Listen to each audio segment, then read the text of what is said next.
back and bigger than ever. It's the Unofficial 40 from Soonerscoop.com.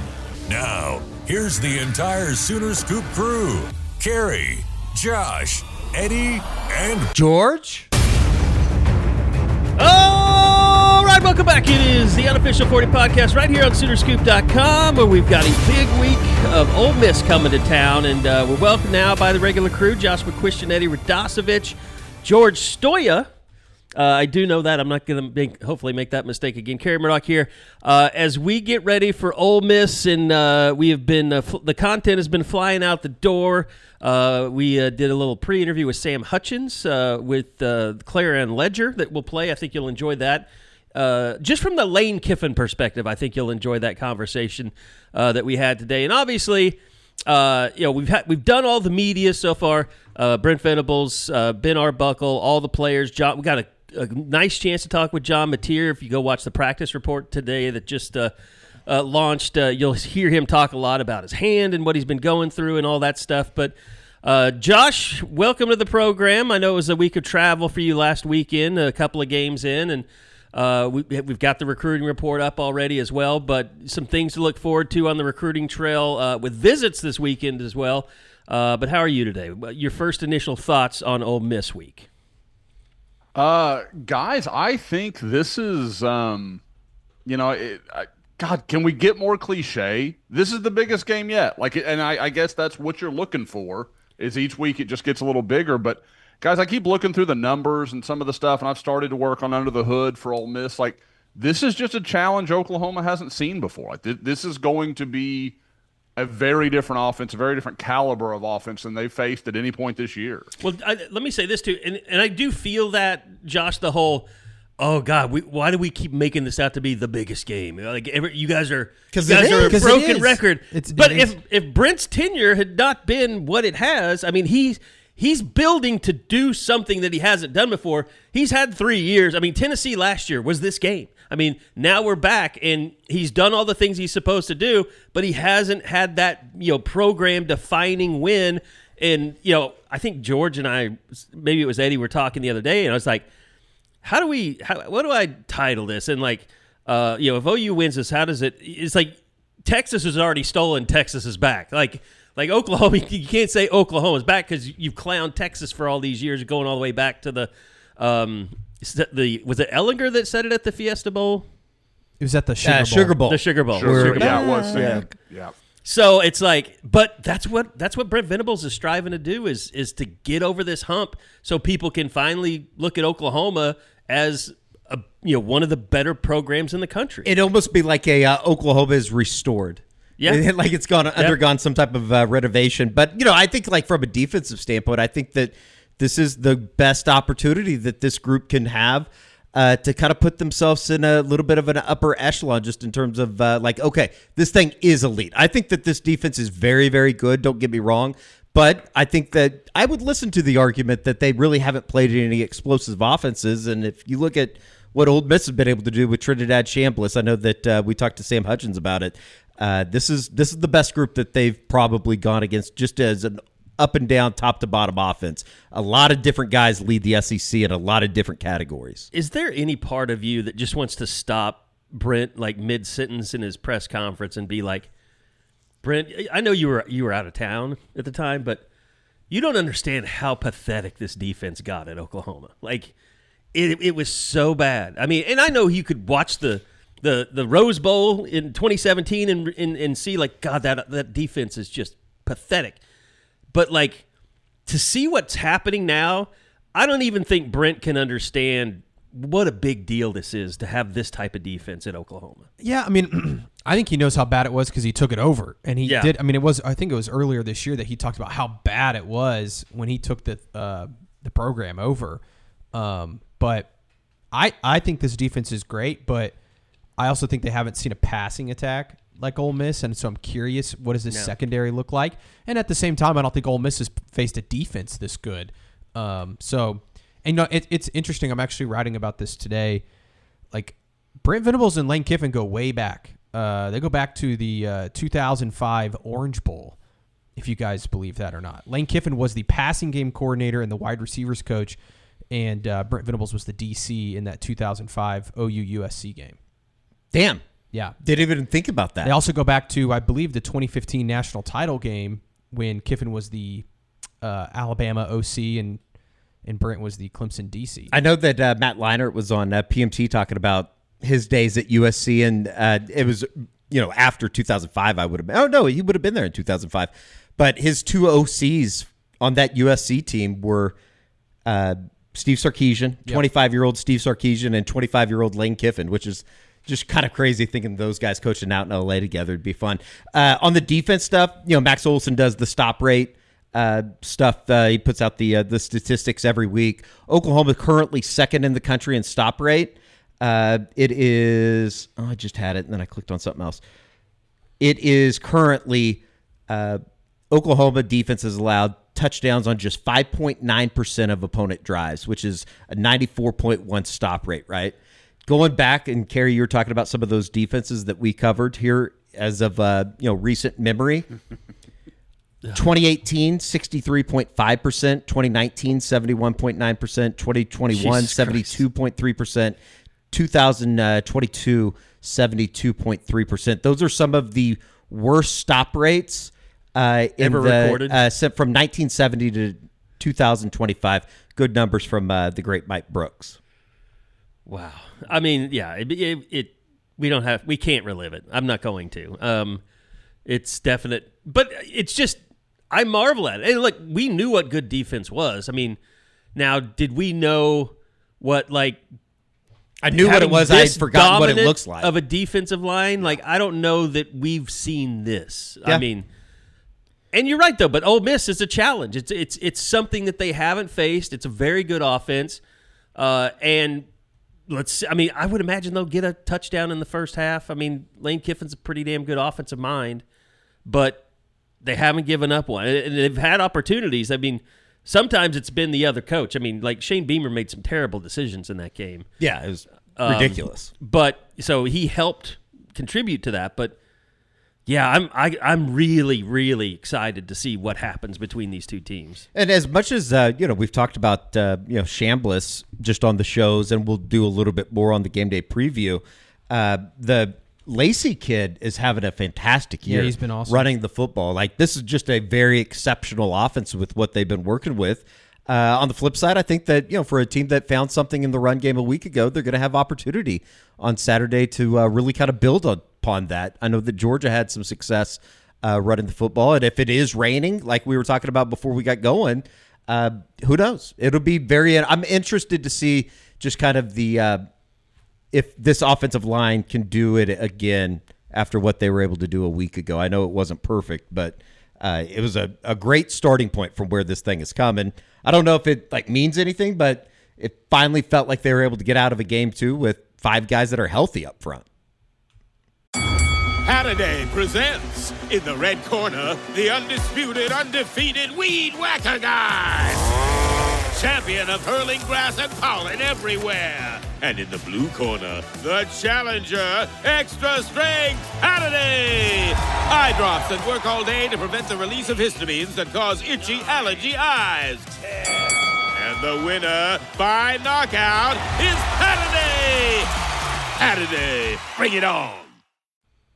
Yeah, guys. I mean, and people are like, "Well, did they really do something, or is South Carolina not very good?" Guys, you look at almost any number you want to.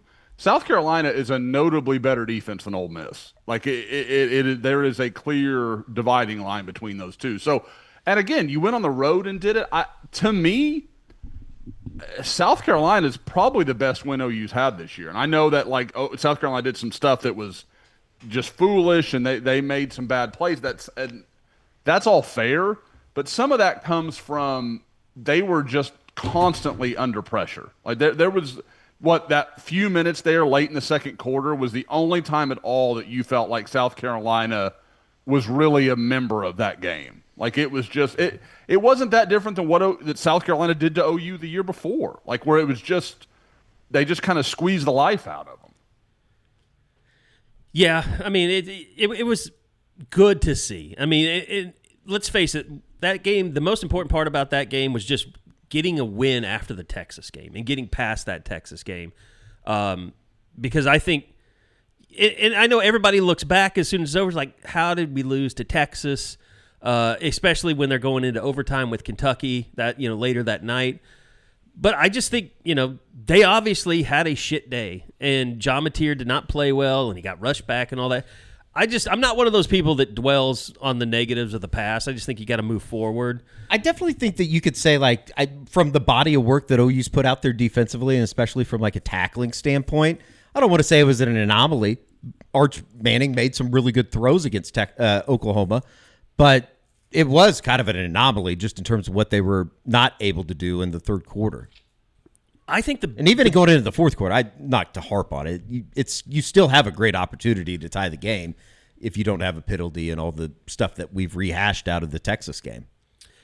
Yeah, I mean, look, do I think that Ole Miss can come in here and score 28? Yes, I do, because they're a really good offense.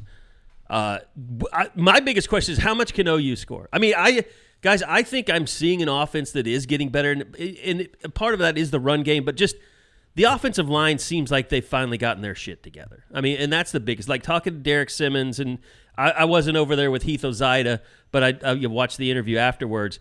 It just seems like they were kind of like, Eddie, it was kind of like with Derek Simmons, like he was kind of matter of fact about everything. He was like, you could ask him the question, like, you do realize that everybody's kind of panicking about this offensive line the whole time. Yeah, basically asked him, hey, how much of motivation has it been over the last 4 weeks that everybody's just basically shitting on you? And he basically was like, well, we were never really that concerned. Like, we knew what we weren't doing. Yeah, and I still think that, not a lot of it, but a part of it with the struggles that they had, whether you want to pick from especially a run game standpoint, whether it be Michigan or Auburn or, Texas for that matter, those defenses up front are pretty good. Like, you got to give them credit a little bit. Now, it's not to say that they should have gone for 200 yards against any of those teams, and it's probably not acceptable that they were not able to eclipse the 70-yard mark against some of those teams as well. It just kind of is what it is. But you can see some avenues where they're getting better up front, and I think that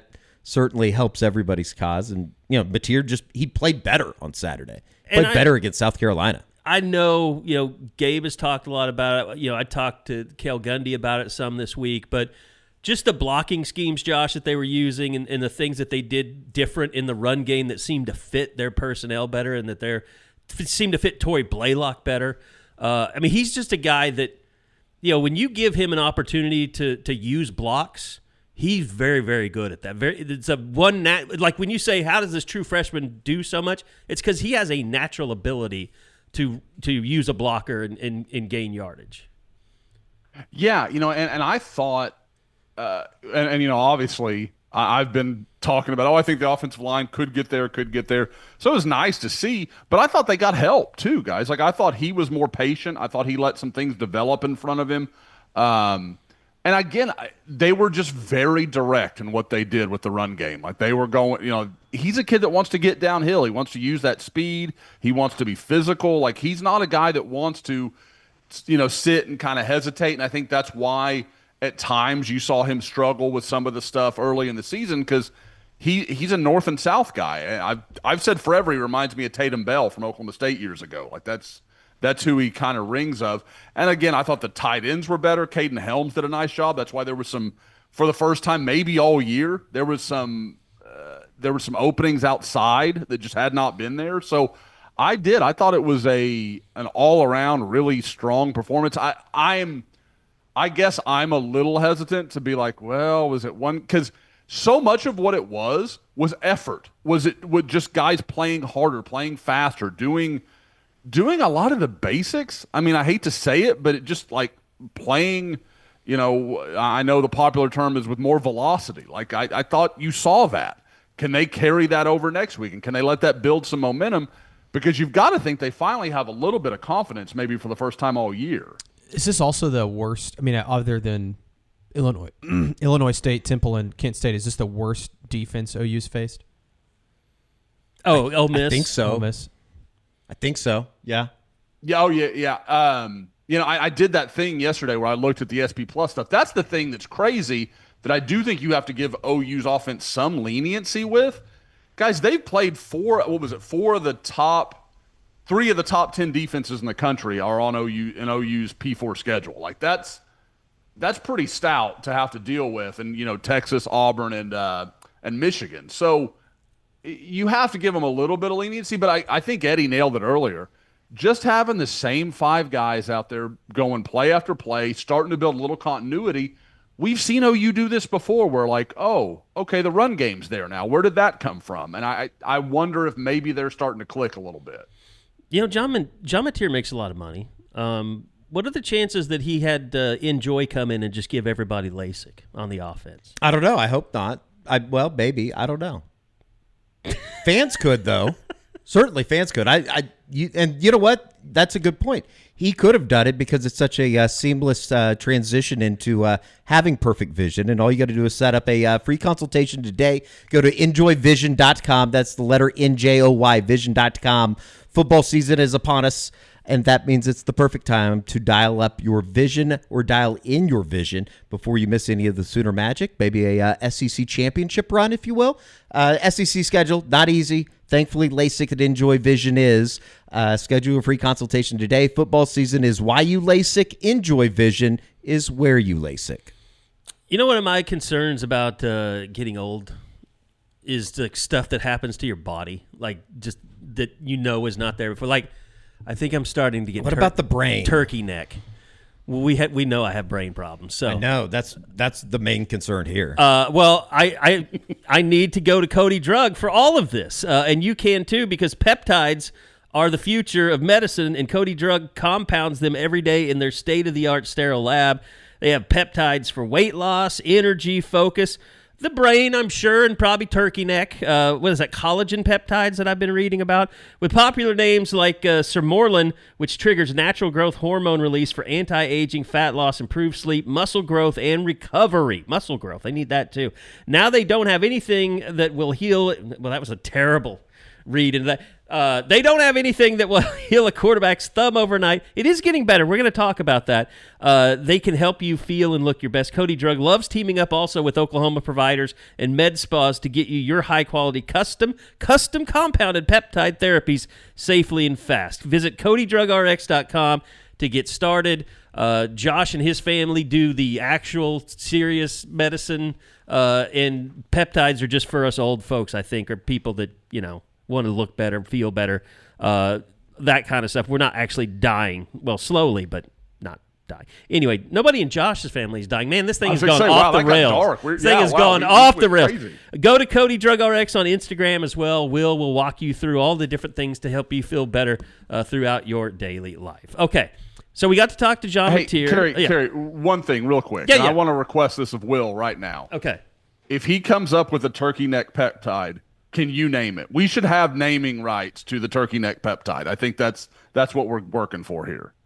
I'm getting so many texts from Will after this. He's like, how can you screw up the read that bad? And what are you talking about? Good drugs versus bad drugs? It was like Josh. It was like we handed the mic over to Josh and said, "Hey, here, Josh, have our company's future in your hands."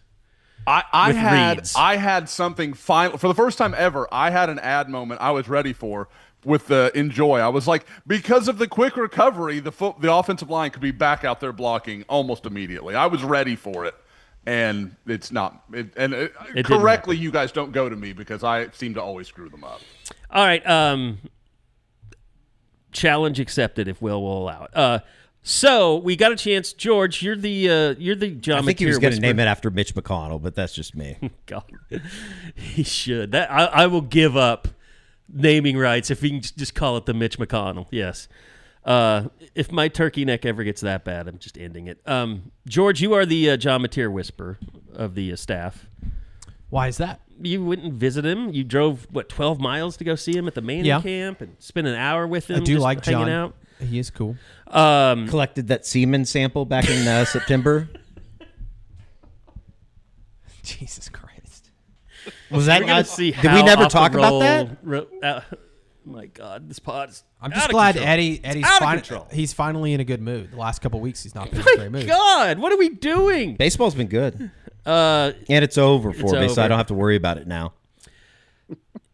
Anyway, we got to talk to John Mateer. I was kind of surprised that he went as in-depth as he did about his hand in rehab and where he is with that. I'm glad I asked him about that because I've been curious about the tape or wrap, whatever it is on his hand, if that bothers him.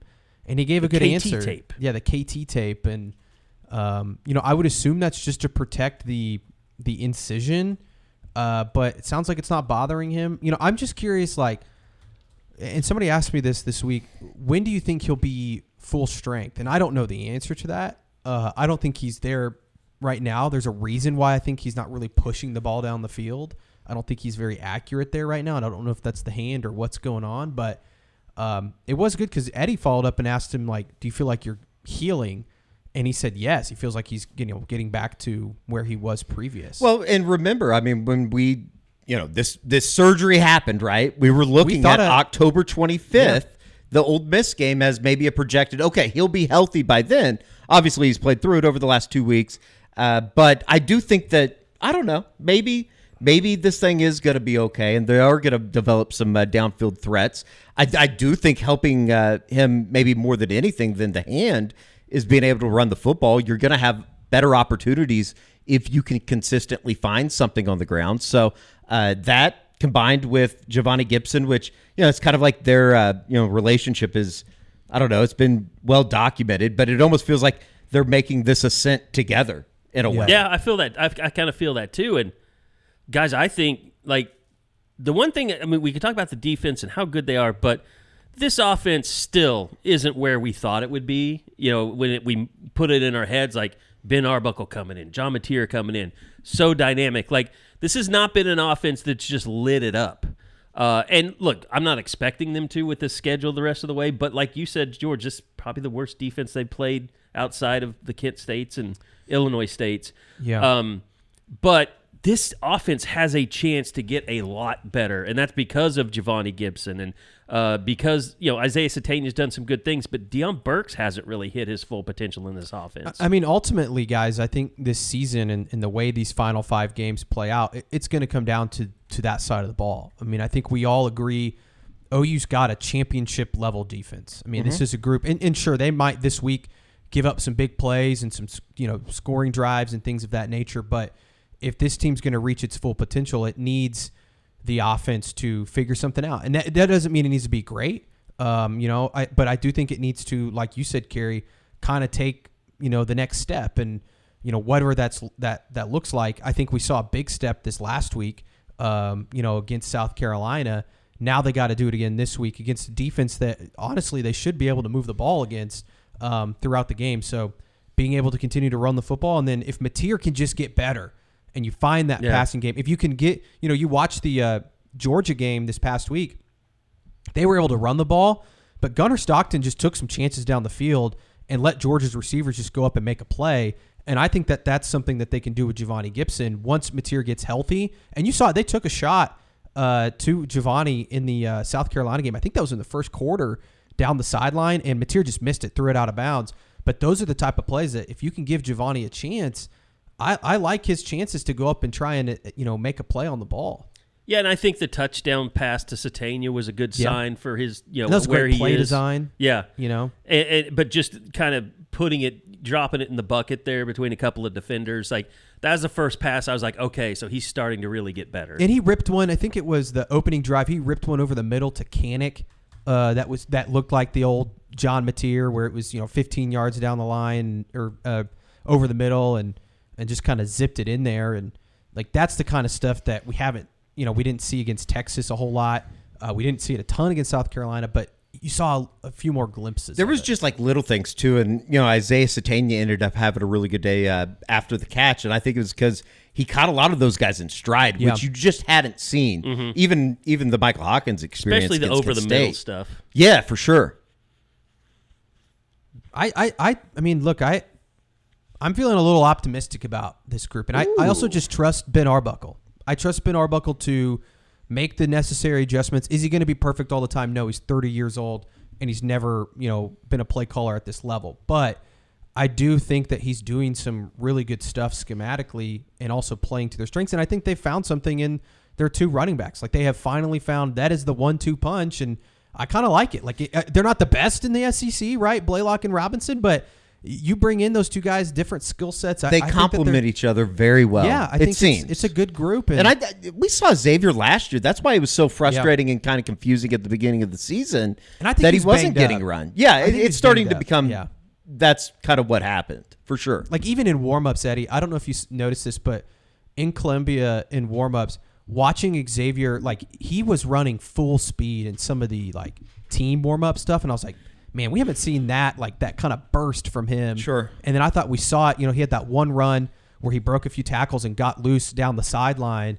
It was like, oh, that's the Xavier Robinson that we saw last year against Missouri and Alabama and some of those games late in the year. If they can get that version and you add that on top of a guy in Tory Blaylock, like maybe they have something at running back. Josh, it's hard to describe it. I know that we've talked about this with Xavier, even going all the way back to his days at Carl Albert, that like for his physicality, he doesn't look like somebody that would just have exceptional feet. He has exceptional feet and really good hands catching the ball out of the backfield. He's incredibly skilled. Like if you wanted to talk about, I mean, the one thing he probably doesn't have as a back is just like top end speed.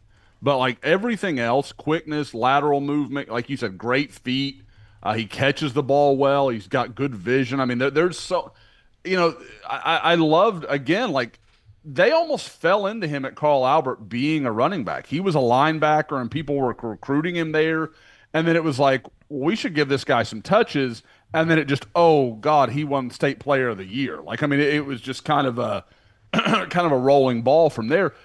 Guys, the thing, and this may not be the perfect point to talk about this. I agree with you guys that like I'm starting to see things to be optimistic about. I'm hesitant because South Carolina is not very good, and I have questions and that kind of thing. But what I will say is to all the people listening on the Crimson Corner, to all the OU fans at large that just listen to us, be prepared. Like OU could play really well for 5 straight weeks and be in touchdown games in the fourth quarter. Like that's what's coming. Like people have to I think there's been this reluctance to adapt expectations. And it's not about this team not being good or anything like that. It's because of what they're facing. They're going to be in tight games every single week for the next month and a half. Like that's just coming. I hope people understand that. We talked about the one possession stuff at a perfect time last week. George and I were talking about this at the hotel on Saturday night before he wouldn't let me sleep with him, which I thought was kind of weird. But 6 of the 8 games, right? This podcast is brought to you by Carvana. Carvana lets you buy your next car on your terms. Explore a massive inventory online, filter for what matters, and find your perfect match. Then choose delivery to your home or pick it up at one of Carvana's iconic car vending machines. Every car also comes with a 7-day money-back guarantee, so you can make sure it's the right fit. Buy your car on Carvana. Delivery or pickup fees may apply. Limitations and exclusions may apply. See our 7-day return policy at Carvana.com. Carvana.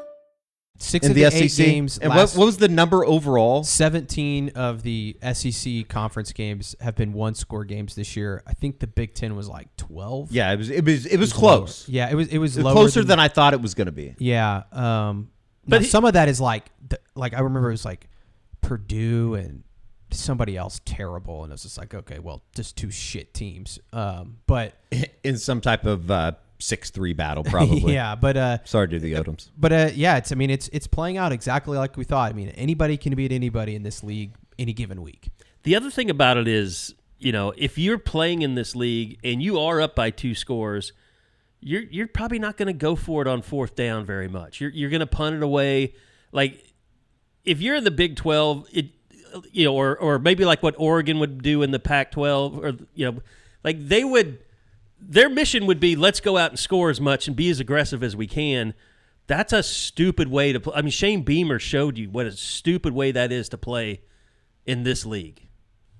You take a bunch of chances and all of a sudden you don't kick that field goal and you turn it over on downs. All of a sudden, the other team's going to make it more than a 1-possession game really quickly. I thought it was stupid that they didn't just kick the field goal on that first drive that Oklahoma ends up getting the stop inside the red zone or inside the 5. But at the same time, I guess like I do kind of understand where he's coming from, like trying to establish a little bit of a tone after just firing the offense coordinator. They got the 4th and 1, I see that. Broke it open. You're in the game. You're probably, not going to win that game if you aren't scoring touchdowns. But I completely get where the other side of it's coming from. Get as many points as possible. The play calling from them offensively was just terrible. Somehow I've gotten the algorithm is really dialed right now, because if anytime the South Carolina experience, I get a bunch of South Carolina algorithm stuff, and they hate Mike Shula so the much. Students have launched. They hate them so much. I don't know if it's a campaign, but they're basically trying to oust. Yeah, they're having Mike a rally. Shula they were chanting "Fire Shula" one series into the second quarter. It's a very toxic situation. Yes, toxic is probably the best way to say it. It made me uncomfortable just knowing Shane, but yeah, that sucks. But that the boos started so early, you knew okay, this is a pissed off fan base. I don't know if you could hear it, George, but as soon as they got the 4th down stop, as soon as Taylor Wine tackled Lenore Sellers, you could hear the groans already. And, I mean, they were, 6 minutes into the game in the first quarter? Sandstorm energy only lasts for so long. 6 minutes right now. It was cool, though. Sandstorm was it? So cool. it didn't hurt being daylight and stuff? No, I would have liked to have seen it at night. And that stadium just, I don't know. I didn't think it was very nice. I think this is an interesting, because ever since we went to Tennessee, I was just shocked by the fact that, I think we have it really good, in this part of the country, because he's back. I think he's listening now. I think. Sorry, I'll explain later. Okay.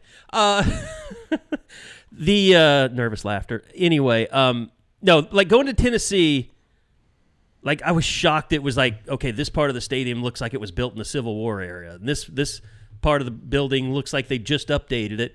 And it's you have all these stadiums in the SEC everywhere I've gone to, and you're surprised at kind of how shitty things are. Auburn was really nice. And here's the other thing. I don't think that we've been to the spectacles of the SEC. Obviously, I'm sure Alabama's nice because they've renovated in the last couple of decades. The next 2 trips are going to be superb. I feel like those are 2 of the top ones. I've been to Kyle Field. Obviously, haven't covered anything there.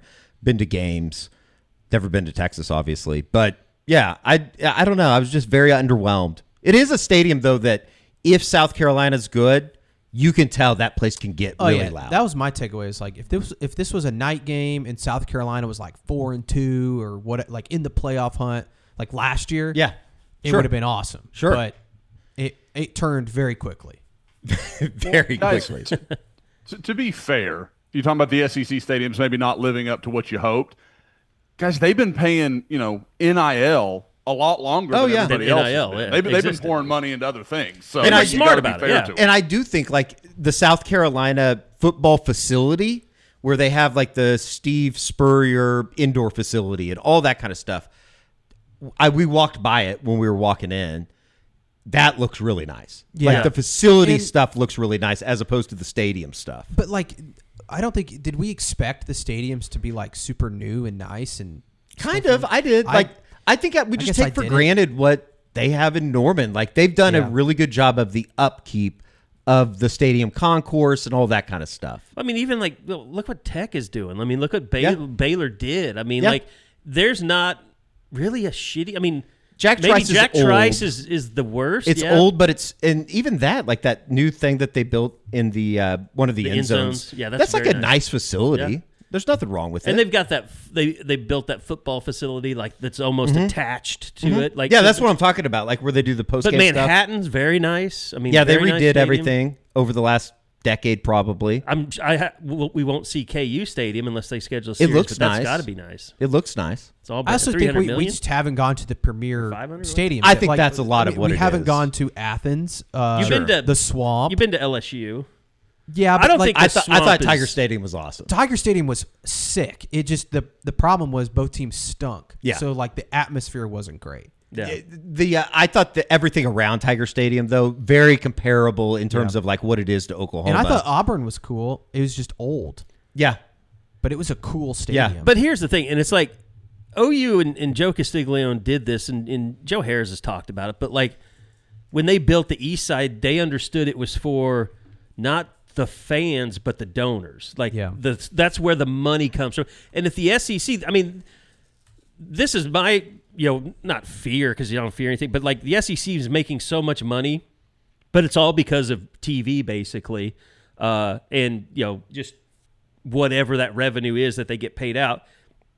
If your stadium is not up to date, then you're behind in generating that revenue for you. And if you're an OU fan, you don't give a shit. I mean, like let Auburn not have good suites and not have that money available to them. But I'm just saying, it's not about it being new and nice and appealing just visually. It's about having things that raise more money, having more suites, having more, just revenue generating opportunities. Anyway, that's I think that's good for that discussion.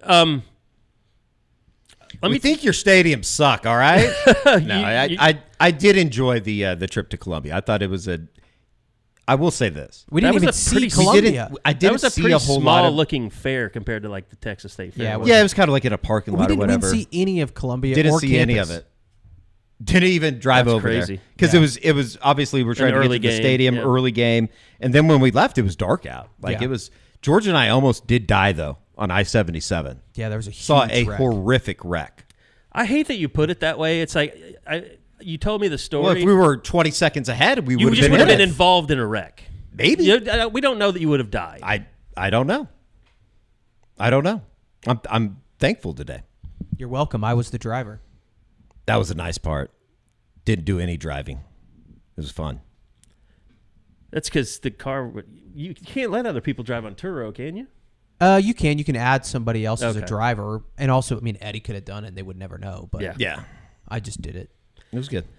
All right. I want to tell you guys about Lucy. I am a big Lucy supporter. I am a subscriber. Every month they send me a new product, and it's lip pillows. It's 100% pure nicotine. It's always tobacco free. They also have the breakers, which I'm gonna put some of those on my order soon, which are nicotine pouches with an extra surprise. They hold a capsule. It can be broken open to release extra flavor and hydration. But do like I did. Set yourself up with a subscription. You might want to try it first. I would tell you to do that. I'm a big wintergreen guy. The mint's really good too. I'm kind of a classic, tobacco kind of flavor guy. But they do have the espresso, which, I'd throw one of those in every once in a while, kind of a little light treat almost, it seems like, or early in the morning. Before radio or after radio. But again, go to lucy.co, use the code SoonerScoop to get 20% off your first order, and you're going to like it. It's got me, I'm not saying it will do it for you, but I haven't had tobacco since I started this. And it's been, just great. I've really enjoyed it. Haven't missed the old stuff at all. Go to lucy.co/SoonerScoop. Use the promo code SoonerScoop. Get 20% off your first order. They also have a 30-day refund policy if you change your mind. So, by the way, here comes the fine print. Lucy products are only for adults of legal age, and every order is age verified. Warning, this product contains nicotine. Nicotine is an addictive chemical. All right. We talked about the running backs. We talked about, a lot of the offense. I thought one of the things that was interesting is Brent getting into the cheetah position and basically saying that he kind of said it's the deepest cheetah position. Like, it may not be the very best, but he's never had two guys like Reggie Powers and Kendel Daniels that can, play as much as they can and have an effect on the game. Should we talk about Kendel Dolby? Yeah. The situation there? Well, and this is, for those of you outside of the Oklahoma City area or Tulsa area, there's been a battle waging about Kendel Dolby on local radio between Jim Traber and Josh. Do you know about this? Yeah, I've seen about it on the board. Which I don't know why. Not always the biggest Traber fan. He doesn't like me. Won't let me on his show. He likes George, but I'll say even for Jim, he's that's beneath him even. So, so it's been out there publicly, and George, I know you've kind of been monitoring it, but it hasn't been something that is, a finished deal. No, I think, just read between the lines here. I think that when Dolby saw that Reggie Powers and Kendel Daniels were getting a lot more playing time than him, and they're playing extremely well. And at the position he excelled at a year ago. Right, and he had to make the move to corner because they needed more depth there, and he's not playing much there either, and he's coming off the terrible injury that he had. And we all saw him against Temple. Like, he looked fine, but he definitely looked maybe a step slow in that game at times, and I think that other guys have just kind of passed him up. And so I think from his perspective, he's like, well, I want a red shirt and, possibly enter the portal or I don't think he knows what he wants to do with his future. And meanwhile, Brent Venables in Oklahoma are saying like, hey, like we're one injury away from you needing to play some really valuable time for us. And so they don't want him to leave the program. And I think it's this back and forth of, what's going to happen. Brent said on Tuesday that he's practicing. He's going to be available. We'll see, And like you said, it's also like, look, if you don't feel like you're back to 100% yet, take this year, keep rehabbing, and then next year you'll be 100%, but you'll be playing for us. But I guess also from Kendall's perspective, it's like, well, is he going to play over Reggie Powers next year? Probably not. It's just one of those things that I think both sides are trying to do what's best for them. Where Kendall's like, I need an opportunity somewhere else. He's got 1 year of eligibility left. This is it, and so he's probably thinking like, I think he's only played in 2 games. He played in Temple was the first. He played in Texas because he actually was one of the guys that gave up that touchdown. Yes, yeah. So 2 games, yeah. But did he play against Kent State? I don't know. But I don't think he hasn't played the 4 yet or whatever. So I think that he's probably thinking. It's a very similar situation to Jovantae Barnes, I think, where these guys are like, hey, like I want to be able to play 1 more year, maybe somewhere else, and have a better opportunity. And Oklahoma's probably sitting there saying, hey, we might need you in a pinch. So it's just, and I think that he's played in 3 games, Eddie. Yep. Temple, Auburn, Kent State. I think it's one of those things. Well, that's not right because he played against Texas, so I don't. So he's played 4. That's why he didn't travel. Correct. And that's why I think like maybe the conversation last week, like in Kendall's decision, maybe he was thinking he was going to leave or sit out the rest of the year or whatever. Maybe it's changed. Maybe this coaching staff has talked to him since then. And he's going to stick it out this year and at least be, on the team in some capacity. But I don't know. I'm interested to see if he's on the availability report tonight. 100%. But the fact of the matter lies with kind of what, Carrie, you stated at the beginning, is because Kendel Daniels has been exceptional. He's starting to really come into his own. 12 tackles over the last 2 weeks, 6 in each game, 4 tackles for loss, 1 sack, 1 quarterback hurry. And then Reggie Powers is a budding, I feel like, I don't know if I want to put superstar in front of the name yet, but I feel like he's a budding star. Like, this is a guy that is growing up in front of our eyes right now. Yeah. It's interesting to me because, like, Brent loves, it's clear he loves Kendel Dolby. Like, yeah. And he has done nothing but stand up for him. Yeah, he's played in 4 games. And, talk about how much, they need him. He did the same about Reggie Powers, like going back to fall camp. He was like, Reggie Powers really looks like a guy. Like, Brent is never really, what I find interesting, he's never really given praise to somebody that doesn't deserve it. And it's hard to say there's many people on this defensive roster that can't play. It's just like with Marcus Strong. It's like I heard, Brent or somebody was talking about, maybe it was one of you guys during the one of the reports on YouTube, but like there's a lot of places he could be playing right now. He could be starting. Yeah, he could be starting and making, and we know what that defensive tackle market is like NIL-wise. And that's why it's like this is kind of the first time that I feel like Brent's had to deal with this where it's almost like they have too many good players. And so like now you have guys that like Dolby's a good player. Like he would play for a lot of teams and he just can't get on the field. And so now he's got to make a tough decision of like what's best for me in my career. And again, Oklahoma doesn't want to lose him. So it's a tough situation. And I completely get it from his spot. I don't get it. I don't blame anybody in this situation. Like, I don't blame OU for not wanting to lose him because they are 1 injury away from Dolby having to play some important time. But at the same time, I don't blame Kendel Dolby saying, hey, I got 1 more year to play and prove myself.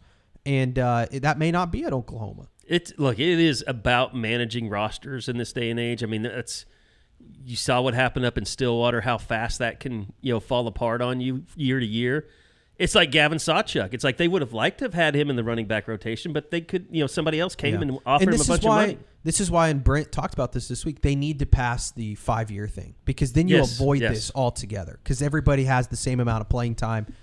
Guys could still sit out technically, but it wouldn't be as much of a, hey, I've already played 4 games. I don't want to play again the rest of the year. What I found interesting, what he said there was he's like, I've been told that that's going to pass soon, but they just voted that down recently. They did? Well, it was the competition committee, and they tabled it. It didn't make it to the next stage where people could vote on it. So maybe there was something about it they wanted to change, or I think it's going to go through this offseason. I think. Yeah. I mean, I'm not saying it's dead. I'm just saying I know there was some I just know that where, when there's stuff like this that it's pretty clear everybody in the country, all the coaches, all the athletic directors, everybody wants this. It typically, that thing goes through. It's like the portal, right? All the coaches, remember I told you at spring meetings, all the coaches want one portal, and they want it to happen on these dates. And what happened? The NCAA approved it. Now there's only going to be one portal. And maybe they have to get the JUCO thing out of the way. The JUCO is probably part of it. Diego Pavia actually right now has another year if he wants it. I mean, a 7th year or whatever it is. And some judges have pushed it through. Some judges have stricken it down. It's not, you don't know what part of the country is going to allow it or not allow you to not count those JUCO years. So maybe they want to deal with that part of it. Yeah, and that could be maybe why that bill got sent back down, or that competition committee item. So, do we want to talk about Las Vegas police departments or no? Let's wait on that. Okay. But I just will say this. I am fed up with the Las Vegas police department for not getting back to me. Yeah, there's been some interesting FOIA stuff going on around the offices. Nothing to worry about any guy that's on the team currently, to be clear. Yes.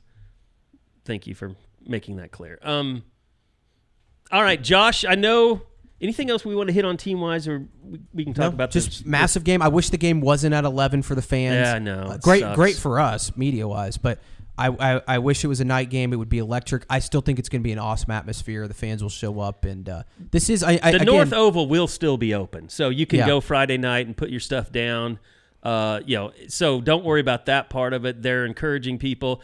We're not going to go over. They invited us back, but 2 back-to-back road trips and then 11 a.m. start and our radio stuff in the morning. So we're not going to be over there this week, but we are going to try and plan to get over there one more time this season.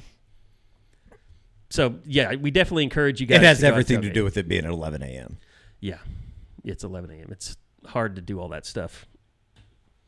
I will say, special teams wise, I know that we talked to Sam Hutchins about it, but from an Oklahoma standpoint, I know that we talked about it a little bit on the Eskridge Lexus postgame podcast, but we talked to Tate Sandell. I almost said Martell. Tate Sandell on Monday night. Brent Venables talked about it on Tuesday. They got a weapon there in the kicking game. And special teams, from a punt standpoint, wasn't great in the first half. It obviously got better in the second half. I think if it is wet outside, that's going to play a little bit of a role just in terms of how this game plays out on Saturday. So I like where Oklahoma stands. I would like to see them do a little bit more in the return game, but why that's neither here nor there. I was wondering this. Why is it that they never return the kick? Because teams have kicked it short, and it's they've kicked it to Satania, who you would trust to return it. It's very odd, isn't it? Yeah. And I don't know if that's something that is being called from the sideline, and that's just Deacon's decision ultimately, or if Brent's decision. Yeah, I would assume it's one of their calls, and maybe teams are kicking it short and it's high, and maybe there's not enough time to set up a return. I don't know, but it's very odd that they haven't returned any kicks this year. Yeah, I agree. And they switched out Jaden Ott for Satania, and I'm like, well, Satania's obviously we've seen he's great. So I don't know. It's very weird. It also is just kind of crazy to look back at last year's game and, the numbers that came out of that. I had kind of forgotten that was the first game after they fired Seth Luttrell. Maybe they're setting up something. Maybe they're like, we're not going to return it at all year, and then all of a sudden they'll return it and catch a team off guard. OU had how many rushes over 10 yards last year did OU have against Ole Miss? Anybody know off the top of their head? Oh, no, Jovantae Barnes played well that game, but I think he caught passes. I don't think he ran. They had 6. Wow. 6 rushes of 10-plus yards or more. They were 7 for 9 on third down in the first half, 235 yards, and then all hell broke loose in the second half. They were 1 for 9 in third quarter. They gave sacks up in the first half. I don't know. That's what I want to know. I don't. They gave up 9 for the game. Yeah. And I want to say 7 of those were probably on the last 3 series of the game. Yeah, it was something crazy. It was a lot. It was a lot. It's never good when you're asking each other what's the school record for this. No. In a bad way. It was bad. It was bad. But I will say, there better not be, and I think he knows this, but there better not be any 18-yard punts in this game. Yeah.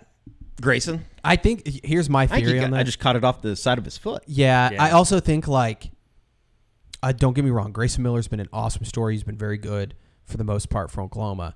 I do think, though, the story that Brent told of basically saying Miller was terrible in fall camp or super inconsistent, you're going to see him have some bad punts here and there. I think that's just that's a little concerning just because of the field position stuff with some of these offenses you're about to play. But yeah, I just think that in the first part of the season, not that he got lucky, but punt. He kind of went on a hot streak. Yeah. And was just really good. And there's going to be some times that every once in a while he shanks one. The alternative to that, don't punt. Yeah, true. Score every time. That would be ideal. By the way, before we get to recruiting, have you heard about this 0.1K race that Bob Stoops is putting on? Yeah. It's really funny. It's genius. So it's happening this Sunday. It's they're raising money for a Norman charity, Assistant League Norman's Operation School Bell. And you don't have to have any physical training for this. It'll directly impact children in Norman public schools. So it's raising money through the HBC Champions Foundation. But it's a 0.1K race. I think Bob called me this morning. I think it goes from Louis to Pub W. Pub W, right. They do Over have in Brookhaven Village, if you're familiar. So it's 328 feet, I guess. Yeah. And they do have a hydration station from midway through the race, and it's just donuts. So it sounds like a lot of fun. If you wanted something to do on Sunday here locally, it's over at the Brookhaven Louis, and it's $45. Walk-up registration of the event is $50, but you get a T-shirt and a 0.1K sticker decal. That would be good to put on the 26.2 right next if you're driving. I think mostly people that drive those what are those little British cars they had in the Italian Job? You know, the Coopers, Mini Coopers? Mini Coopers, yeah. It seems like every Mini Cooper has either a 13.1 or a 26.2 sticker on it. So anyway, I just wanted to mention that, just a shout out and a little thanks to Bob for everything. So yeah, go check that out Sunday. Be a part of it. Sounds like a lot of fun. All right, Josh, it is possibly an impactful recruiting weekend for the Sooners. I know the coaching changes have opened up a lot of doors out there, and one of the guys at Penn State is someone that OU has got a beat on right now. Yeah, Xavier Rogers, the guy from Delaware we've talked about, he'll be coming. He's one of 2 official visitors for this weekend. Big time speed guy, kind of a slot type. Kind of seems to be a guy that OU is putting a lot of attention into, a lot of energy. I know he's talked to Emmett Jones a lot. He's talked to Stacey Ford in the front office a lot. So there's definitely been some renewed effort there, and he's not the only Penn State guy. Guys, that's maybe the most interesting thing to me is I had a lot of once Florida opens, they're gonna seize on that. It feels like there's been a lot of let's look at what Penn State had. I think they like some of the evals that Penn State had made and are taking some looks. A guy named, I think it's Jack Fuchs. It's Fuchs. I'm going to go with Fuchs just for it to be safe. But I believe that they are giving him a look. I mean, there's several guys from that Penn State class that they are absolutely interested in. And Rogers, like I said, is the one they really jumped on first. I think offered him about 2 weeks ago now, and he'll be in for this, and then he is going to visit, believe Nebraska, and then he's got Alabama on November 8th. So I wouldn't be shocked if within the next 3 weeks we have a pretty good idea what he's going to do. And I think in the Rodgers thing, it's not just OU. Everybody's coming after that kid, right?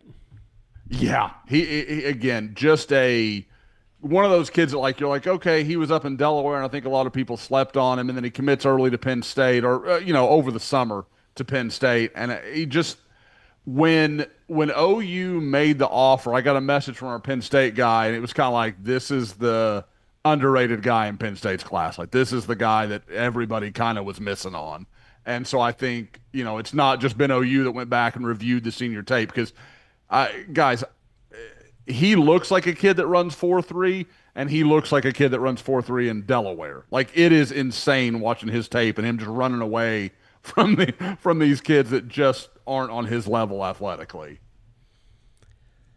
Outside of that, covered a lot of it in the recruiting report. You guys just went on a lot of 27 Oklahoma stuff. blitz over the last weekend. Eddie went down to a mild stomping grounds, Marlowe.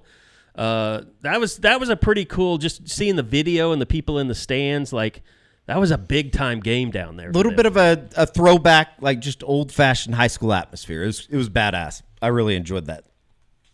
And people just were people just flocking Venables the entire time? Not too bad. Just a bunch of kids at the end taking pictures, taking selfies, that kind of thing. And then Josh, I don't know if you want to just kind of wrap. Like Eddie said, a lot of 2007 kids. 27. Or 27. Jesus Christ. Yeah, brain old. When am I going to stop doing that? Am I ever going to stop doing that? Only going to get worse. Semaj Stanford, I know that it's definitely somebody that Oklahoma wants to keep in state, Josh. We have the interview that you did with him up on the SoonerScoop.com editorial page, already on the Crimson Quarter as well. Certainly seems like this is a full staff effort in terms of trying to get somebody like a Semaj Stanford, and I would imagine it helps. They've already had a really good start in that 27 class with the two offensive linemen, and Cooper Hackett and Caden Penny. Yeah, absolutely. And, I did want to say just briefly on Carey, the thing I'm really interested to see, once we get to 2030, does it become 2010 that you move to, or do we just go back to 2000 and start all over again? Is it just the You're third assuming I'm going to be alive in 2030. I'm going to have mental capacities at all. Fair enough. Well, yeah, to Eddie's point, Semaj was great on Friday night, getting to talk with him for a little while after the Norman North game. And, I raved about him. If you haven't gone to watch the recruiting report, go watch those highlights. Go watch, just the conversation we kind of had about him. I think he is playing at a really unbelievable level right now. Just as good a safety as I've seen in the state of Oklahoma in a long time. And Oklahoma's produced some good ones. So I think that is that's kind of telling where I've got him. But I do, when I spoke to him in the spring, my feeling is OU was slipping with him. It didn't feel like they were that heavily invested and had heavily involved in his recruitment. And I think it's definitely changed over the course of his junior season here at Broken Arrow. And guys, Eddie, you and I have talked about this before, when he was at Jinx and talking to Adam Gaylor and that whole staff over there and how much they love that kid. You talk to the people at Broken Arrow, it's almost the same stuff. He's brilliant. He picks up on everything we want to do. He runs our defense. He's just an incredibly smart kid on top of being extremely talented. And again, there's a reason. The kid was at Georgia last weekend, guys. He is going to have just about any option he wants to have. And I know, we talked about it in the recruiting report because the rankings had just been updated. On three, Rivals, whatever, does not have him ranked where I would have him. To me, he's a no doubt number 3 guy in the state. And I say that. Eddie saw Case Alexander. I think Case Alexander is unbelievably good. It's a great year in state. Great ball player. To be number 3 in this group, or top 5 in this group, basically says in a lot of years you'd be the number 1 player in the state. That's just how deep 27 is in Oklahoma. What do you, Alexander, is he even in the same league as Cooper Witten? Cooper Witten. I think so. Cooper is a guy, and I was talking to somebody about this over the weekend. Cooper is a guy that I like a lot. Like, there's a ton of upside, and I feel like we talked about that a little bit when I went to see him. I don't know how natural linebacker is for him. Like, Case, I feel like since he was young, Case just sees it. Like, and he plays it at a little different speed. Now, I think there's something to be said for Cooper plays probably a little bit better level of competition, even though it's private school. There are some good athletes at that level, and I saw him play against some good players from West Plains when I saw him a couple weeks ago. But I think Case is a little more instinctive, a little more decisive.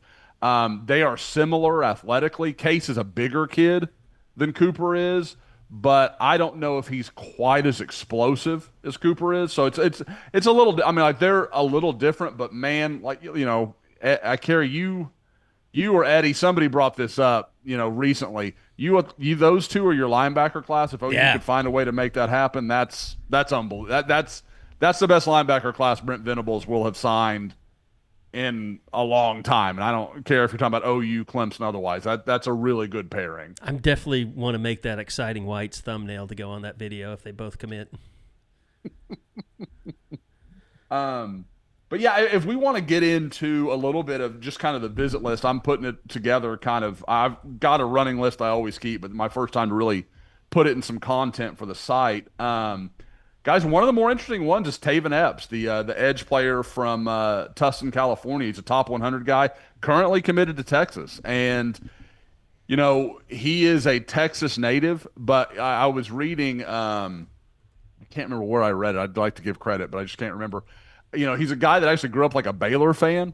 His uncle is Shock Linwood, I think, if you guys remember that name, the running back from Baylor several years ago, was a good player. And so, like, there's not a lot of, like, clear and obvious connection to UT, but he's committed, and I think it's really a good sign that he's coming to Norman at this point. OU got in really with him kind of late summer, if I remember right, kind of late July, early August, and made an offer and really kind of got invested there. Really kind of not far from the time that Stacey Ford arrived in Norman. I think that's what you're seeing with some of this Southern California influence with the DeMar DeZern and some of these other guys that OU's had some success with. So he's a really good one. Another guy that, we all saw a couple years ago, Crew Jones, the big defensive end from Utah. He'll be in. I've got some stuff on him that'll be in Oklahoma, but he is very excited about Oklahoma, and I don't think he's terribly far from a decision. So this could be a very important weekend for Oklahoma, which is kind of unusual because, guys, I was looking at it on the list I'm about to put out, and there will be additions. I don't want people to think this is like the final call, but I've got 6 2026 players confirmed on campus. I've got 4 in 2028 and about 15 to 20 in 27. So that kind of tells you where the focus already is. This is all, full speed ahead in 2027 right now for Oklahoma. Well, it's crazy to say, but like, you're a month away from signing day. I mean, it's 26 kind of over in some capacity. Sure. Except for all these firings. And well, yeah, I mean, that's really the thing. The players that I would expect Oklahoma to maybe make a run at may not be available yet. Like, or kind of actually out there on the market. I'm sure OU's doing some stuff behind the scenes and having some conversations, but until these guys see the coaches they committed to kind of headed out the door, some of them aren't ready to kind of make that jump yet. So there's still a lot of stuff in play for 2026. I don't want to put people to sleep on that. But for right now, I think it's kind of a hold steady and see what the market looks like in a few weeks' time. This is not for you, Josh. This is a trivia question for George and Eddie. By the way, it is weird to think that there's the coaching staffs out there. They're like, "Will you just fire Hugh Freeze already so we can poach his players?" But the most decorated OU football player since 2000 from Tustin, California. And he's one of the most underrated players in OU history. Can you give us a year, timeline? Earlier 2000s. From Tustin? Tustin, California. Mm-hmm. Very, very famous play. He was involved in a very famous play. No. He was from Roy and Torrance Marshall? Not Torrance Marshall. He's a Florida guy. Oh. Mm-hmm. Offensive side of the ball. This is a tough pull. Yeah, offensive side of the ball. Oh, offense? Was Damian Mackey? No, Damian Mackey and Roy Williams were in the same place. Andre Woolfolk. He was not a skill position player. We're going to keep narrowing this down. Damn it. Tustin, California? Tustin, California. I don't even know where that's at. Where is Tustin? Well, who did you say was from Tustin that they're recruiting? The Taven Epps kid. Okay. The UT commit. He played a long time in the NFL. A long time in the NFL. Was really good. Chris Chester. Shout out Chris Chester. He actually was like, he came back for Bob Stoops' statue, and like nobody knew he was there. Like people just don't know how good he is or was in the NFL. Now, Eddie, I wanted you to know I didn't know where Tustin was either. I just looked it up. Yeah, it's basically L.A. right there in south Orange of L.A. County. Yeah, it's like Santa Ana. It's right over by like where Mater Dei and all that stuff is. Yeah, Long Beach, kind of just east of Long Beach, I guess. Mm-hmm. Huh. Yeah, Taven Epps. He comes up along with Tustin, California football player search. All right, I always love giving Chris Chester a shout out because he's just so forgotten and underrated. I was there for the fake field goal against Missouri. Yeah, up in Columbia.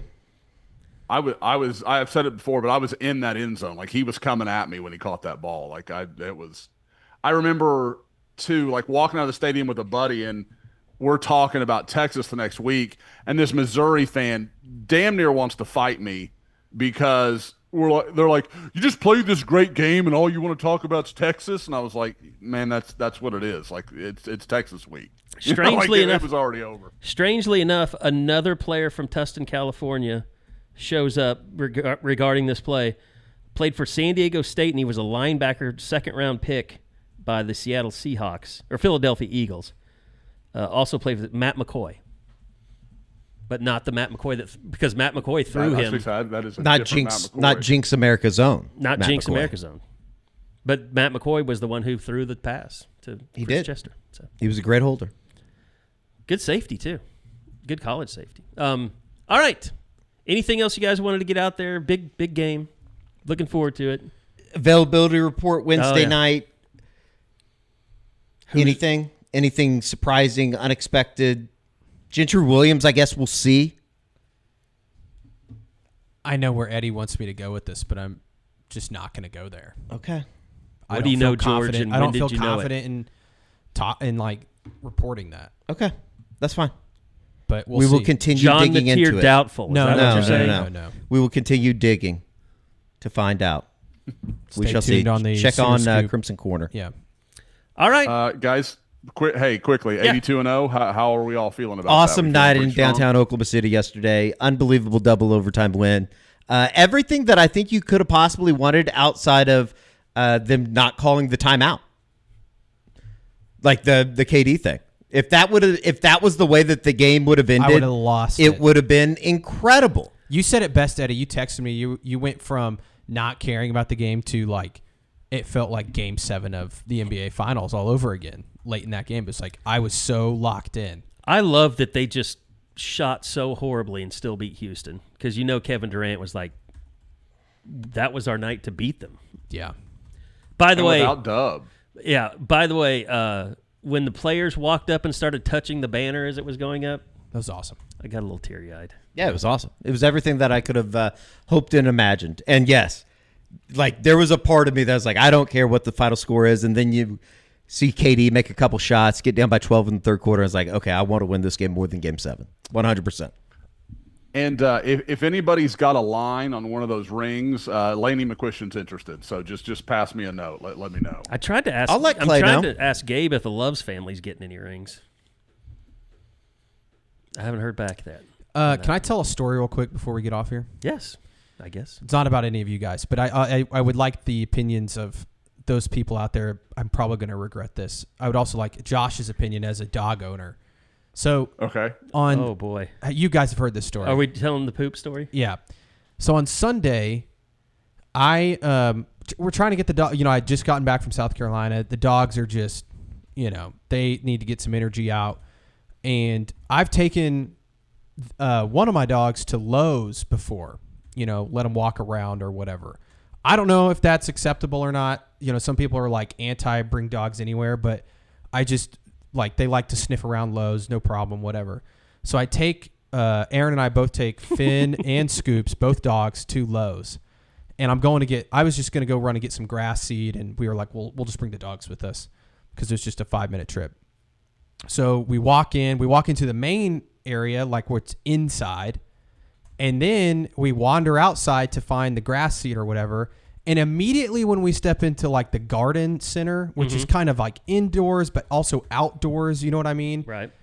Finn immediately drops and takes a shit right there in the middle of Lowe's outside in the garden area. And people are watching. They're like, oh my God, I can't believe this dog's just, and I'm just like, you've got to be kidding me. And we didn't bring any doggy bags.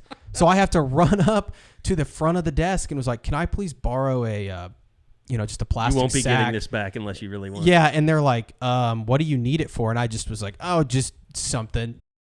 This episode is brought to you by LinkedIn. Healthcare professionals can lead their careers with LinkedIn. Discover jobs by specialty, preferred shifts, and even desired salary. From mental health therapists to radiology technicians, it's now faster and easier for healthcare professionals to find the right fit. Learn more at linkedin.com/healthcare. Side effects may include faster job placement, improved work-life balance, and increased career satisfaction. And I just took it and went back and picked it up and threw it away in the trash. And then I came back and Aaron's like holding both dogs. She goes, Finn peed too. And he just pissed right on on one of the flower pots on the side. And I was just like, and I immediately was like, we're leaving. We didn't even get the grass seed. I was like, we cannot stay here any longer. So I just wanted to get, Josh, would you ever take your dogs to Lowe's? And now I'm like, I can't take Finn anywhere. I'm afraid he's going to shit. And these are small dogs, so it's a little different between taking like a husky. Yeah, mine I wouldn't because they're big and sometimes people are scared easy and that my dogs are sweethearts, but I get it. Big dogs scare people sometimes. Was Finn barking at anyone? On top of that, No. If something happens and they take a shit somewhere, it is a sizable donation to that floor.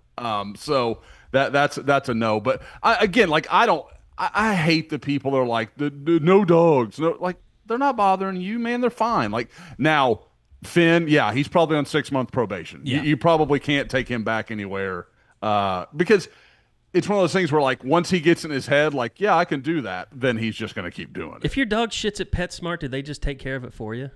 That's a great question. So that's the thing is we don't take Finn to PetSmart because he's very he's not social with other dogs. And so if he saw another dog there, he'd go crazy. And so we're like, we can't take Finn to PetSmart. So we probably should have never taken him to Lowe's. But it was just one of those things where it's like, oh, we're just going to be in and out. And of course he takes a shit. And I don't even know how he knows inside versus outside there because it has that glass cover in the garden area. So I'm like, how did he even know that it was the moment we stepped through the sliding doors, so he just poops in right one there. way he was good because he knew he didn't need to take a shit indoors, but once he felt air, he was like, okay, time to shit. I don't know. I was embarrassed, but it was pretty funny. I like it when George, people just wait for kids, buddy. I'll be honest. This will get so much more extreme. I like it when people have their dogs out and about in regular places because I like dogs. I mean, I like when people walk their dogs past the office. Finn's very friendly to people. It's other dogs that he sometimes just will bark at and go crazy. Scoops doesn't care. I was more worried Scoops, he's potty trained, but I was more worried he was going to be the one to do something inside, but it was Finn. It feels like it's usually Finn. That feels Finn's like that's an instigator. The storyline I'm hearing. Yeah, he's an instigator for sure.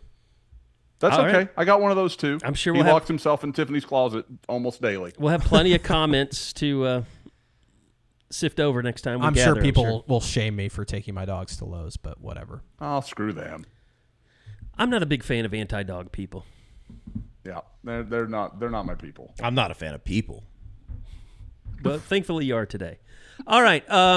That's going to do it. We'll be back again next week. It's going to be a great weekend, hopefully, for all you guys out there. Big game. It's just going to be great having a big game back at home. It feels like every game this year, other than obviously Illinois State and Kent State, it's just been awesome.